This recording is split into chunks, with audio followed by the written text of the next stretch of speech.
Hello, and welcome to the 15 Minutes with Tim Consley show. And this is our very first premiere episode.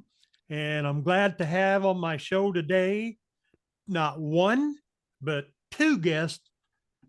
And that is Brad James Swallow and his bandmate from his band, Ronnie Weiss. How are you guys doing today? Doing great. Doing well, man. Good, good, good.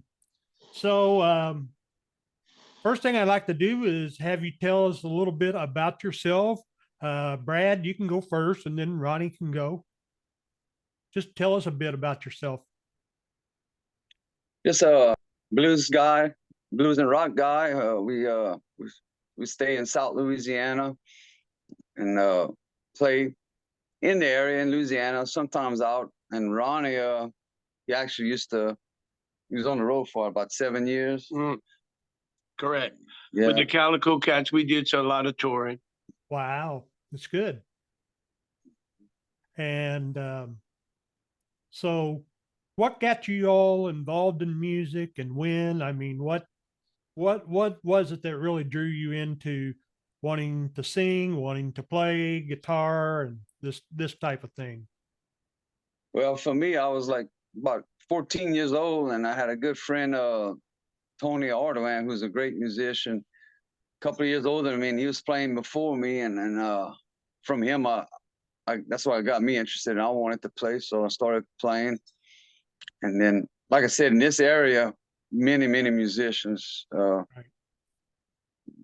Probably too many for the clubs we have. How about you, Ronnie? Well, I started a little later than Brad at about 17. I'm from further south than Brad, down in Vermilion Parish. And once I, played a couple of gigs, I was bitten, man. That's what I wanted to do. Now, I had other jobs, but always playing music while I had these other jobs going on. Right. And I've been doing it for a while.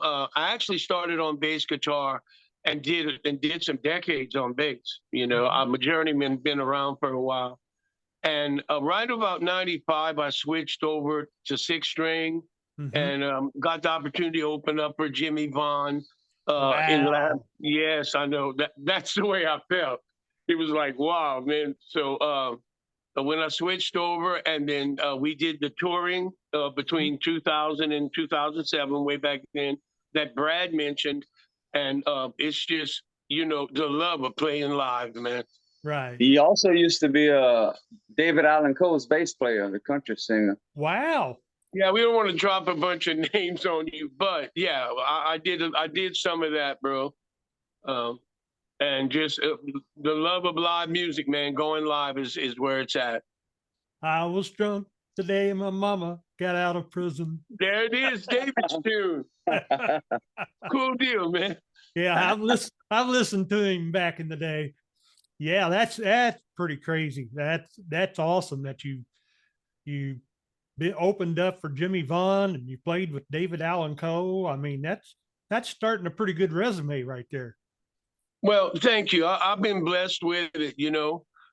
One small little fact about David, he he took a hearse and put some big bull horns on the front, and we were in Nashville at the time, backing him up at the Parthenon and stuff. Right. But he actually came to South Louisiana, man, and you should have seen the reaction of a bunch of those us riding around in that hearse with bull horns on the front. It created quite a stir, my friend. I'm sure it did. It's great. So one other question I've got for you: does anybody else in your family play music, or are you like the only musician? Or well, in my family, I only have one. My cousin Sean Vidrine, and he's actually a Cajun musician, plays the accordion, and he's played all over the world doing that. Cool. And then I think he's the only one. There's really nobody else in my family, and he's a little bit younger than me, so I started playing before him. Right. Cool. How about you, Ronnie? Well, for me, not really. Not a bunch of musical influences. if you know a little bit about South Louisiana, everybody gets out on Sundays and plays on the porch. Right, right. So, you know, one day, unbeknownst to me, my grandfather pulls out a harmonica and starts blowing his harmonica playing blues, and it blew me away because we don't have a lot of musicians in the family, you know. But nonetheless, we Yeah, I yeah, was able to persevere and get it, you know, and stay with it. right. That's That's how cool. we met over, I don't know, 25 plus years ago. It was at a blues jam. And then we've been playing on and off ever since together. He's also in another band called a Sundown Band, a real great band. And a lot of those guys play with me too from that Cool. group. That's awesome. I like knowing whether there's other musical influences in the family or not. Me, I'm just the opposite.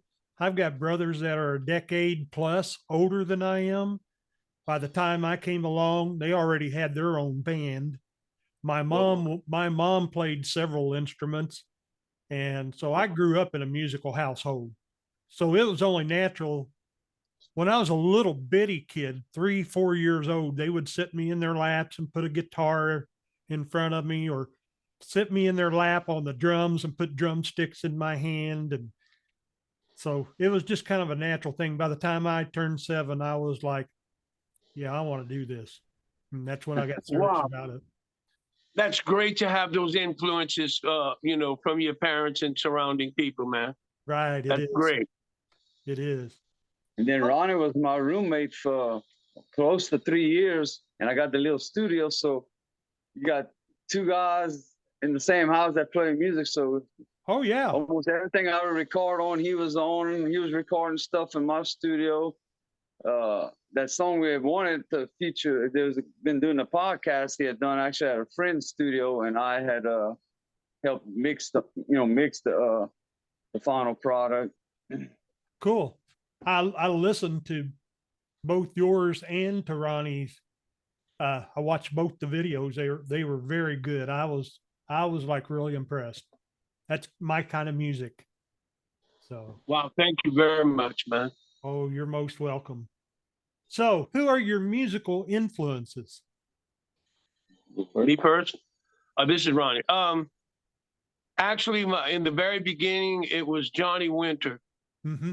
He's You know, awesome. because I got a chance to see him live when I was younger. Incredible guitarist and vocalist, especially blues. You Right. know all the stuff he did with Muddy Waters and all that. Right. And also like early Billy Gibbons. Mhm. The first 2 albums, actually all the way to Tres Hombres, those are guitar anthologies, man.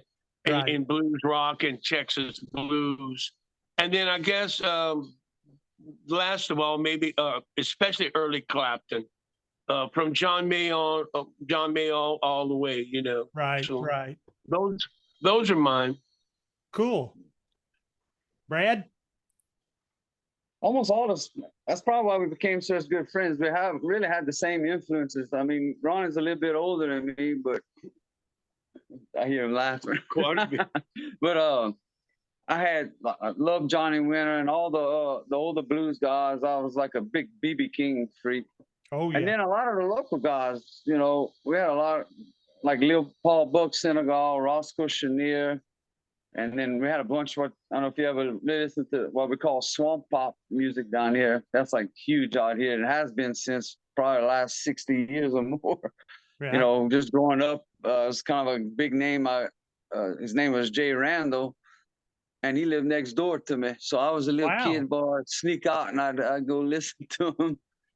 Yeah. That's the way you steal licks and stuff. I steal his all the time. We do it to each other on stage on purpose. I'll do one of his, and boy, he'll look at me, and he'll come back and do one of mine. That's the way we cool. talk with guitars in our hands, you know. Something kind of interesting, real quick, about swamp pop. Yeah. In the beginning, they wanted to call the genre swamp blues, but unfortunately, at that time, blues was not popular, Right. right? Right. So this music was, so it became swamp pop, as in popular. That's how that genre got named. Wow. Yeah, I would much rather go for swamp blues myself, but I'm with you. that's just me. You know, yeah, man. You know those triplets playing the blues. It's a real good rhythm to play against, bro. Right, right. And that's what I play is blues rock music. Cool.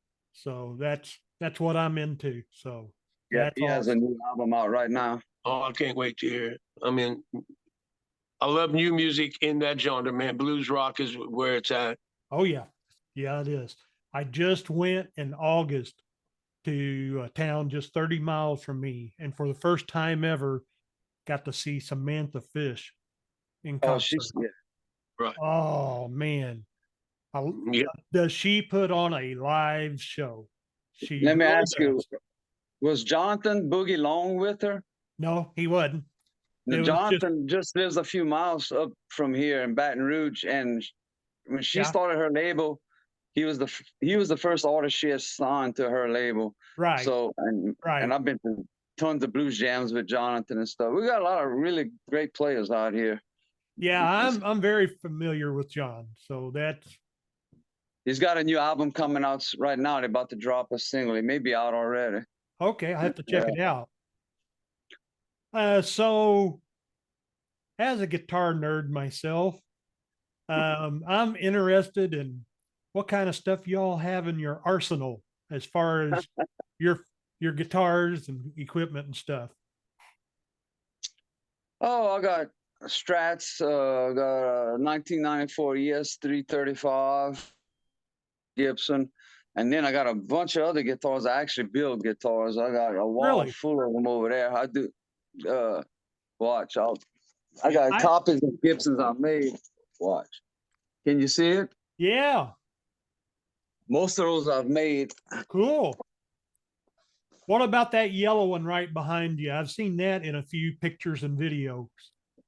That's an old Gibson. I got a P90 in it. Yep. It was found on the side of a road with the neck broke off. So we Oh had man, I fixed it. I got the neck back on, but I still got more stuff I need to do to it. I'm not finished with it. that's a that's a Les Paul DC double cut, isn't it? Les Paul Jr. Yeah. DC. Yeah, Right. Yeah, it's a junior. Right. Junior. yeah. I love those. How And I about got you? one. Huh? Go I ahead. have one guitar I actually made. I based it off of that one. And it has, instead of a P9, it's got a humbucker pickup. What was the company? Yeah, made by Planet Tone. I don't know. I just fell in love with that pickup. And after that, believe it or not, my 335 stays on the wall most of the time. And Really? I was my number one for the longest, but I've gotten so used to this thing and I love the sound. I had an ES 335 years ago. I got it when I was 14. And I was playing it at a church, and I was young enough and stupid enough. How old was I? I was 32, almost 32 at the time. Somebody broke into that church and stole it. Uh, And I had it for 14 years, and that was my main guitar. I never Whoa. cried so hard in all my life, I don't think. And, Man, it's understandable. and for the past 25 years ago, I bought a PV Wolfgang, an Eddie Van Halen Wolfgang. It's first year quilt top, and I still have it. I bought it brand new in '97, Oh, right. still have it to this day. And it'd been my number one for years up until 2 years ago. I got the guitar you see behind me. PRS. It's a PRS S2 Custom 24, and I absolutely love it. So that's my new number one. So yeah, I think it's cool as far as what kind of instrument you all have.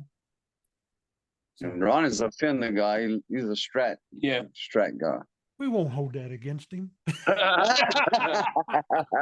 Hey, man, thanks. I have a Strat. When he was on the road, something happened with his guitar, and for the longest I was a Strat guy, but I always preferred like the humbuckers, you know, that get that grit out of it. So I told him that guitar been in more places than me being with him on the road. He got to use it for quite a while. Yeah, I almost bought a Fender once, years and years and years ago. My dad was going to buy it. It was a 65 Telecaster, Oh, and it had the made by Bigsby Fender vibrato on it. oh, yeah. Yeah, Tailpiece. yeah. Very And, cool. and it was just pure white. And my dad let $50 standing in the way of buying that. Oh, The guy wanted Mm, $250 for it, and my dad said, "I'm not going to give you a penny over 200." God. shoo. And the guy was like, "Nah." So, I had an old telly that you would have really liked. One of the old butterscotch looking ones. uh-huh. That of course the finish was eggshell cracked, from too Right, much cold. And but I loaded it with EMGs because of a feedback problem. It seemed to right, have. This is when I first started playing. But basically, it's all strats. I have a 60th anniversary, a hardtail. I use an HSS strat mostly, and I have a 57 reissue. wow. Uh, that is really it's got some age, and I really like it. And I run through Hughes and Kettner tube Meister amp on an old, believe it or not, Vox cabinet Oh, wow. that's loaded with Celestian Neo Dogs. Mm-hmm. And it's good for blues. And when you stand on them tubes, especially with that old 57, that's a good blues rock song if you sound. I'm sorry, blues rock sound if you Oh, no, understand. that'd be a good blues rock song coming out of it, too. So, I use I don't know if you're familiar with Avatar amps. It's no, it's custom made point to point wiring, like the old Marshall. right, What was it? The 45, the Blues Breaker. Blues break. blues It's based breaker. off of that, and Yeah. man, I can get it. It has KT66 tubes on the output, and that thing just cranks up and rocks. And I build the cabin, and I'm using Celestians in the cabin. I got a closed back with 212s in it. Right. My days And of hauling anything bigger than a 112 are over. Oh man, My back just exactly. can't take it anymore. And even my 112, it's a modeling amp, and so it's light. Well, I understand everything you said. Fender has a brand new amp out. It uses a Celestian creamback. It's not a tube in it, but it has as close to a tube sound as I've ever heard before. Right. And it's a single 12, and it weighs 23 pounds. Mine weighs 36. I have a Fender Mustang 3. Oh yeah, I know the Mustang. I'm familiar with Mustang. Yeah, so 3. that's what I have. Yeah, you can get a lot of tones out of that amp. Oh yeah, I like tweak all the sounds to every individual song that I do out. Oh, great, great. Well, yeah. So Ronnie is one of your band members. You want to give mention to any others? yeah, we got Sean Rochelle on drums. He's from further north, central Louisiana. Forest Yeah. Hill. Yeah, area called Forest Hill. And there's the perfect name for it, 'cause that's all you see out there is the forest. And then you got we got Mike on Mike Barrett. on a bass guitar, and he's a killer. He's done stuff with Reba McEntire and her brother back Oh, in the wow. day, but he's an incredible bass player and singer. And that's actually pretty much it. Now they had double book last Saturday. I had to use some different guys, but it's all Uh-huh. guys I played with before. Cool. Yeah, Chubby Saunier, who lives in the same town as here. His real name is Gary. We all call him Chubby, and he's about big like that, But incredible drummer, great time. And matter of fact, me and Chubby and Ronnie, we host the blues jam once a month at a club over here. Cool. So, Too bad I'm not closer. I'd come. I hang out. wish, dude. yeah, old Tommy in Texas, Swamp Man himself is supposed to come down. He wants to come hang and play out here with us. I've heard that. Yeah, I've heard him yeah. say that.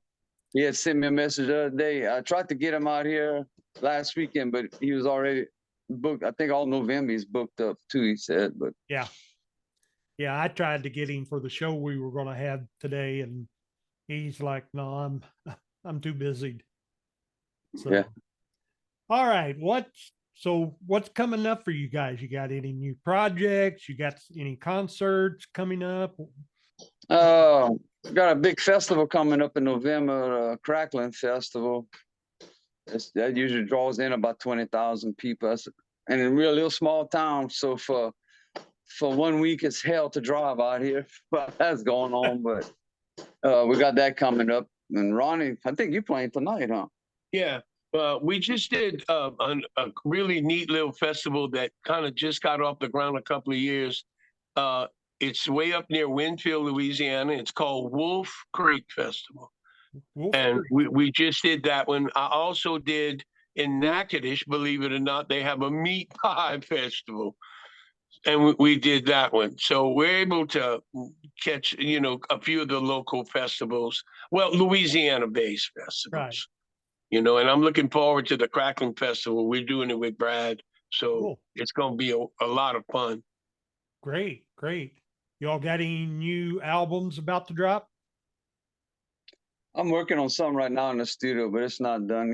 He heard it a little bit earlier. Yeah. I got to finish it up. I try to release a single about every 3 or 4 months if I can. Yeah. You know, I put out an album every other month. A whole album. Oh, Except for Cool. Christmas. Christmas, I do usually a 6-song EP, which I've got 5 out of the 6 finished. So, and then I'll have to start on January, or have to start on, January. Man, that's wonderful that you're that up on that. All your music. It's great because you're putting out a whole lot of stuff. Right. And I'm doing it with just a little small, modest home studio equipment. Right. Yeah. Same here. Nonetheless, that's a lot of product. That's great. Thank you. I've been going live so much that it's a little hard to find the time, but I have a little bitty system I can use and to try to keep ideas. Right. Right. So that you don't lose them in the middle of the night. You get up next morning, man, what was that? Yeah. What Been was there, that? done That. Yeah. All righty. So before we leave, anything else you two want to add? You got something? Nope, I'm good. Just come out and see Brad James Swallow Band. You'll get to see Ronnie. And Ronnie also plays with another group called a Sundown Band, where they actually do more of a variety. My band is more blues and rock based. Their band, they cover everything. Cool. Yeah. You can work varieties to spice of life. You know how that goes, my friend. Right. So that's what Brad says. Sundown's a great band. I've been in it for a year now, so I'm actually starting to get some of the song lists down.